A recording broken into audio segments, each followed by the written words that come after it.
Basta ouvir os primeiros acordes dessa trilha para ser transportado para um universo dominado pela aventura e emoção. E há muito tempo atrás, há exatos 35 anos, e numa galáxia nem tão distante, teve início um dos maiores fenômenos do cinema mundial. Nosso programa não pretende explicar a história ou tentar entender conceitos científicos. O dia hoje é de celebrar o aniversário desta saga que encanta gerações.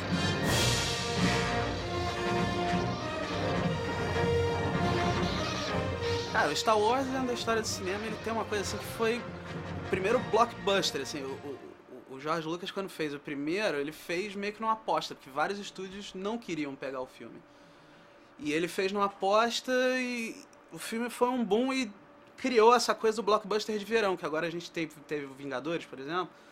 Vingadores, todos esses filmes que vieram antes, Exterminador do Futuro, etc. Nada disso você teria o mesmo punch, você teria a mesma coisa se não tivesse tido o Star Wars. A história é montada em cima do eterno conflito entre o bem e o mal. De um lado, os nobres cavaleiros Jedis e a Aliança Rebelde. Por mais de 1000 gerações, os Cavaleiros Jedi foram os guardiães da paz e da justiça na Velha República. Do outro, o temível Darth Vader e o poderoso Império Intergaláctico. Comandante, vasculhe esta nave até encontrar os planos e traga-me os passageiros. Quero-os vivos. O George Lucas ele era aluno do Joseph Campbell, que era um professor de mitologia, uma pessoa incrível, que tem vários livros maravilhosos. E o Star Wars ele foi todo escrito em cima desses arquétipos, então é uma coisa universal, uma coisa que faz parte do inconsciente coletivo de todos nós. Tipo, o herói relutante, o Luke Skywalker, ele não quer salvar a galáxia, ele não quer salvar nada. Ele só quer, entendeu, resolver o problema dele ali no planeta que ele mora. Então, só que ao mesmo tempo, na hora que ele se vê envolvido por aquilo, ele quer fazer aquilo para agradar a princesa, né, que ele nem conhecia antes. E a coisa vai tomando um novo rumo. Então acho que o Star Wars ele tem essa coisa universal de qualquer pessoa que assista o Star Wars, mesmo que não goste de ficção científica, ela vai se encantar com essa história, com esses personagens.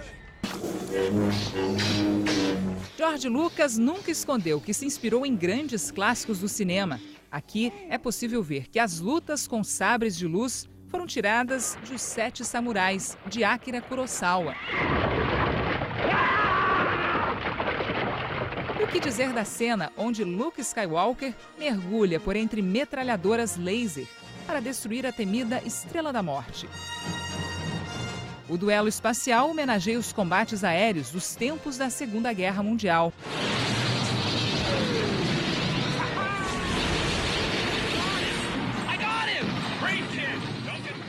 A primeira coisa que te chama a atenção, óbvio, é a ação da coisa. É a ação, é o design da produção, são todos esses elementos que servem para meio que te seduzir em gostar daquilo, assim, em pelo menos achar aquilo interessante, de tentar descobrir o que é.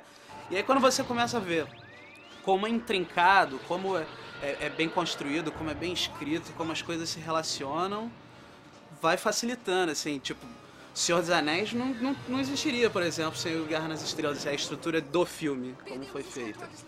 Assim, tudo muito coeso, tudo muito de continuação, etc. Dentro desses 35 anos de existência da série, um comportamento curioso chama a atenção de quem estuda a cultura pop. A apropriação de personagens e trechos de filme por parte dos fãs. Take your hand and accept your pledge. May the force be strong with us all the days of our lives. There is good in you, I sense it. Que tal abandonar o véu e a grinalda para casar com o bem-humorado noivo Jedi? Remain a Jedi and I will stand with you. I pledge to you my love and my companionship as long as I live.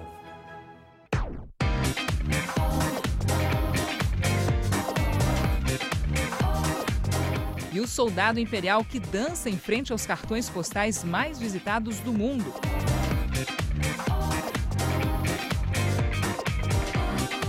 Tem gente que olha sem entender nada.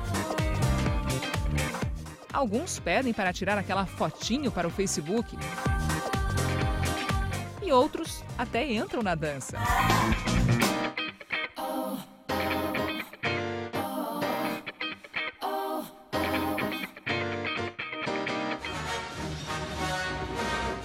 indústria também se aproveita da idolatria dos fãs para transformar produtos em objetos de desejo. Quem não se lembra do pequeno Darth Vader frustrado ao não conseguir usar todo o poder da força?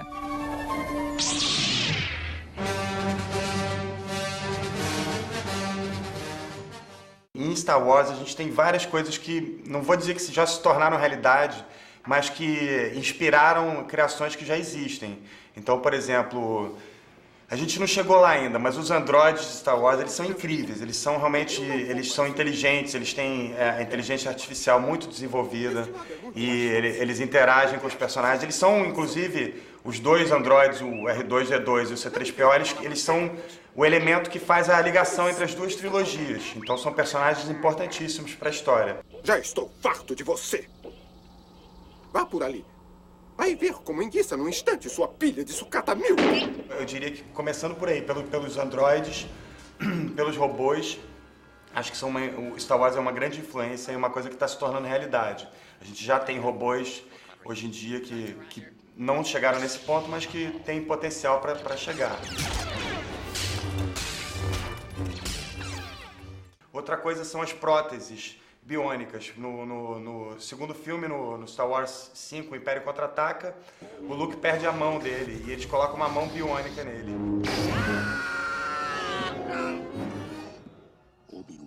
E aqui ainda sobra espaço para a gente rever a cena mais emblemática de toda a série. O momento da revelação entre pai e filho. I am your father.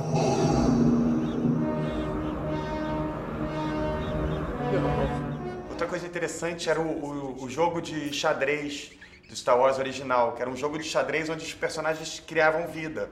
Se você parar para pensar, a realidade aumentada que a gente tem, tudo bem que a gente precisa de um aparelho, de um gadget, de um smartphone, de um tablet para poder ver esse efeito, mas já existe isso também, de certa forma. Então, eu acho que o mundo já está chegando para isso. O fato do Ronald Reagan ter chamado o projeto de defesa nuclear dos Estados Unidos de Star Wars, né, não foi à toa, porque Star Wars realmente influenciou os militares, de certa forma. Então tem várias coisas que existem em Star Wars que vão se tornar realidade em breve, eu acredito, pelo menos, que tipo o campo de força, de proteção de tanques e outros aparatos militares, e aqueles binóculos do Luke, que são binóculos totalmente high-tech, que ele olha e já vê vários detalhes sobre o que ele está olhando. Então eu acredito que todas essas influências a gente vai ver. A gente já vê, de certa forma, e a gente vai ver cada vez mais daqui pra frente. Eu perdi ele de vista. Droga! A cena mais emblemática do primeiro filme, né, é a destruição da Estrela da Morte. E eu acho que essa cena ela representa muito do do universo de Star Wars, o que o universo de Star Wars quer dizer. Porque você tem ali o imenso poderio tecnológico do Império, né, que é aquela estação de terror espacial, que é a Estrela da Morte. E você tem os rebeldes chegando ali com navezinhas precárias. E você tem o Luke Skywalker sendo influenciado pela força. E o fantasma do Obi-Wan aparece para ele e fala: desliga todos os equipamentos, confia na força, sinta a força e pronto. E deixa fluir. Use a força, Luke. Deixe-a fluir. Esse tem o poder da força. Eu acho isso muito legal, porque apesar de eu amar a tecnologia, de viver a tecnologia em cada momento, eu acho que a gente de vez em quando tem que parar para seguir nossos instintos, entendeu? Parar para pensar, respirar um pouquinho, não confiar cegamente na tecnologia e tentar transcender um pouco isso, de certa forma. Eu acho que é uma boa metáfora isso no final do primeiro filme, quando eles explodem a Estrela da Morte. Alerta!